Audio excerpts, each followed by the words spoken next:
Itũra-inĩ rĩa Kĩangũ rĩrĩa rĩrĩ Nguuni Kitui niho hakoretwo na ndemu ĩrĩa yaheaga aikari a gĩcigo gĩkĩ maĩ. Na mweri-inĩ wa kana mwaka-inĩ ũyũ wa 2020 atongoria gĩcigo-inĩ gĩkĩ makĩrugũria mũtaratara wa gwaka ndemu ĩno wega na kũmĩirigĩra. Ũhotithia waki ũyũ gũthiĩ na mbere, ũndũ wa mbere arĩa mahetwo kandarathi mekire nĩ kũhingũrĩra maĩ marĩa marĩ ho. Hiyo tinga walikuja hapa kukiwa na maji, wakafungulia maji ikaenda hapa, kukambaki matope. Tinga iliingia hapa ikakwama 3 weeks. Na haha niho Aikari marauga mambĩrĩirie kũgucania na ũrĩa wahetwo kandarathi nĩ tondũ omendaga ndemu ĩno yakwo ta ũrĩa metĩkanĩirie na atongoria o. Wametangaza kwamba tulifukuza contractor.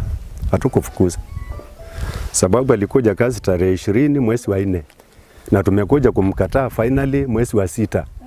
Kama tungekuwa tukimfukuza tusiangeenda mapema. Mvua iko tayari na hakuna mahali pa kusimama maji. Juu amefungulia, hakuna maji naweza kuingia isimame. Aikari marauga kuuma hĩndĩ ĩyo thĩna wa maĩ nĩguo maritũhĩire ona makĩria. Shida ya kuchota maji, punda zimekufa. Tunachota maji na mgongo. Tunachota maji kilomita 10 kutoka mtoni kuja huku. So tuko na shida. Ihoya rĩao nĩ thirikari ya Kitui mateithĩrĩrie na gũtigĩrĩra ũrĩa wahetwo kandarathi ĩno nĩ arĩkia wĩra ũrĩa ambĩrĩirie, kwaga ũguo acokie mbeca na wĩra ũheo andũ angĩ arĩa makũhota kũũrĩkia. Ngĩribotera Inooro TV, rĩtwa rĩakwa nĩ Wambui wa Macharia.